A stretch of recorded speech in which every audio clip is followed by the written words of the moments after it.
कुंभ राशि के जातक क्यों हैं परेशान? वैसे ही उनको साढ़े साती का प्रभाव चल रहा है और यहाँ पर 12 फरवरी से सूर्यदेव स्वयं आ गए हैं अब शनि के घर में। तो क्या होगा कुंभ राशि वालों का, ये देखने के लिए वीडियो अंत तक जरूर देखें। नमस्कार साथियों, यदि एक ही राशि में कुंभ राशि में सूर्य और शनि की युक्ति हो जाए तो आपकी कुंडली पे उसका क्या प्रभाव होगा? ऐसा प्रभाव वर्तमान में 12 फरवरी से सन 2025 से आया हुआ है। 2025 से ग्रहों के राजा सूर्यदेव कुंभ राशि में प्रवेश कर चुके हैं और वहीं शनिदेव भी पूर्व से ही कुंभ राशि में विराजमान हैं तथा वो 29 मार्च तक कुंभ राशि में ही रहेंगे। अब यहाँ पर होता यह है कि 12 तारीख से यानी 12 फरवरी 2025 से और 12 मार्च 2025 तक भगवान सूर्यदेव कुंभ राशि में ही विराजमान होंगे।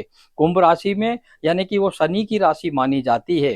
तो यहाँ पर पिता और पुत्र का जो मिलन हो रहा है एक ही राशि में, और वो हो रहा है शनि के घर में, यानी कि पिता आए हुए हैं पुत्र के घर में। अब ऐसी स्थिति में यहाँ पर पुत्र बलवान हो जाता है, क्योंकि जिसके घर में जो मेहमान आता है या जातक आता है उसमें उसी घर के मालिक की चलती है जिसका वो मालिक होता है। तो यहाँ पर शनि तो मालिक हो गए हैं, वो उनके पुत्र जरूर हैं, लेकिन उनके घर में सूर्य के आने से जो ये युक्ति बनी है आपस में दोनों के बीच में तनाव पैदा कर रही है। वो आपस में उनके विचारों में भी मतभेद पैदा करती है। अब हम देखते हैं कि जो मेष राशि के जातक हैं उनका आप देखेंगे तो 11वें भाव में आ चुके हैं। यहाँ पर जो इनकम का घर है उसमें सूर्य और शनि की युक्ति है जो ठीक नहीं है। इसी प्रकार से 10वें भाव में वृषभ राशि वालों को यहाँ पर नौकरी और व्यवसाय में दिक्कतों का सामना और पिता से व्यर्थ में ही किसी भी बात को लेकर बहस होना, ऐसे प्रयोजन बन सकते हैं। इसमें वाणी पर संतुलन रखना बहुत ही आवश्यक होगा। मिथुन राशि के जो जातक हैं उनके 9वें भाव में भाग्य में रुकावट के साथ साथ उसमें आपकी तीर्थ यात्राओं में जो यात्राएं होने वाली थी उसमें भी रुकावट के संकेत यहाँ मिलते हैं। प्रमुख रूप से जो कर्क राशि होगी उसके तो 8वें भाव में सूर्य और शनि आ गए। यहाँ उनका जो कोई पुराना रोग था और मुकदमेबाजी कोर्ट कचहरी थी उसमें उनको प्रॉब्लम्स आ सकती हैं, लेकिन उनका जो बिगड़ा हुआ अगर कोई स्वास्थ्य था तो वो जरूर ठीक हो सकता है। इसी प्रकार से आप देखेंगे सिंह राशि की जो जातक है उनके 7वें भाव में पारिवारिक सुख की कमी में वो तनाव देगा, पत्नी को भी थोड़ी सी टेंशन देगा।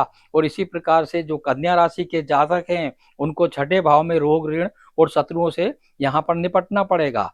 और तुला राशि के जातकों को संतान से कष्ट होने की संभावना है और वहीं वृश्चिक राशि के जातकों को सुखों में कमी और माता के सुख में कमी होने की संभावना है। धनु राशि के जो जातक हैं उनके 3य भाव में रहेंगे सूर्य और शनिदेव, तो उनके पराक्रम में यहाँ पर कमी होने की संभावना है और छोटे भाई बहनों को भी कष्ट हो सकता है। और इसी प्रकार से मकर राशि के जो जातक है उनके 2nd हाउस में होने के कारण कुटुंब में और धन में कमी की संभावना बनती है। यहाँ पर कुंभ राशि के जो जातक हैं उनके तो लग्न में ही विराजमान हो गए, यानी उनके पूरे शरीर के अंदर और सूर्य और शनि का विपरीत योग होने से उनको बहुत ही कष्ट होने की संभावना है। इसके अलावा अंत में जो मीन राशि के जातक हैं उनके 12th हाउस में यहाँ पर सूर्य और शनि की युक्ति बनेगी, जो कि उनके लिए ठीक नहीं है, क्योंकि उनको वैसे भी शनि की 7.5 चल रही है और 29 मार्च के बाद तो उनको और थोड़ी दिक्कतों का सामना करना पड़ सकता है।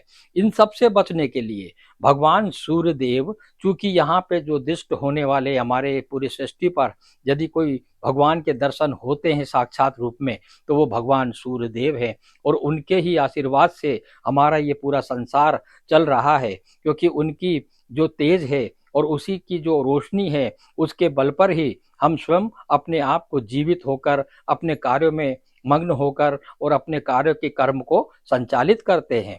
तो यहाँ पर भगवान सूर्यदेव को प्रसन्न करने के लिए आदित्य हृदय स्तोत्र का पाठ यदि आप नित्य प्रतिदिन करते हैं और भगवान सूर्यदेव को प्रातः काल 8 बजे के पूर्व ही यदि आप लोटे में, तांबे के लोटे में एक गुलाब का पुष्प और थोड़े से उसके अंदर रोली लाल रंग की डालकर आप उन्हें अर्पित करते हैं, ओम घृणी सूर्याय नमः, ओम घृणी सूर्याय नमः, तो हो सकता है आपके जो कार्य हैं वो फिर से बहुत अच्छे होने लगे और भगवान सूर्य की कृपा से शनिदेव भी आप पर प्रसन्न हो सकते हैं। इससे और अधिक अच्छी जानकारी प्राप्त करने के लिए मेरा मोबाइल नंबर नीचे डिस्प्ले हो रहा है तथा मेरी वेबसाइट पर जाकर आप एक कंसल्टेशन कॉल बुक कर सकते हैं तथा आदर्श भाग्य एस्ट्रोलॉजी को अधिक से अधिक लाइक कर सब्सक्राइब करें।